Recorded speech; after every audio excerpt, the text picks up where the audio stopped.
નામ ગોવિંદભાઈ નથુભાઈ ધાધર. હું અમરેલી તાલુકાનું ગઢડા ગામ છે, અહીંથી 13 કિલોમીટર ત્યાં આગળ રહું છું.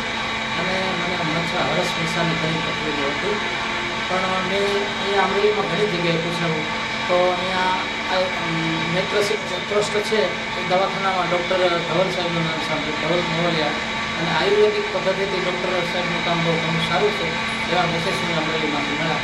એટલે સાહેબનો મેં સંપર્ક કર્યો તો સાહેબે કંઈ નથી, વાંધો નહીં આવો. એટલે એમણે વ્યવસ્થિત તપાસ કરી અને જે એમણે ડેટ આપી હતી એ ડેટે મારું ઓપરેશન કર્યું. એટલે ત્રીજા મહિનાની 9 તારીખે મારું ઓપરેશન કર્યું અને ઓપરેશન સફળ છે અને 2.5 મહિના થયા છે. કોઈ જાતની અત્યારે મારે તકલીફ નથી. ઘણી સારી કામગીરી છે મોવલિયા સાહેબની, એટલે એ બદલ અમે એમને ધન્યવાદ આપીએ છીએ. સિવાય કોઈ પણ એક જાતનો રૂપિયો મારા પાસેથી લીધેલ નથી. અને આ દવાખાની અંદર ખાવા પીવાની, સુવા બેહવાની બધી જ વ્યવસ્થાઓ સારી એવી છે. જમવા રહેવાનું બધું જ ફ્રી છે અને ઘણી સારી વ્યવસ્થા છે. અને મારે 2.5 મહિના થયા છે પણ કોઈ જાતની અત્યારે તકલીફ નથી. અને દેશી પદ્ધતિથી બહુ સરસ કામ મોવલિયા સાહેબે કરેલું છે. દર્દીઓ માટે તો અતિ આશીર્વાદરૂપ છે એવું પણ આ મારું નિવેદન છે.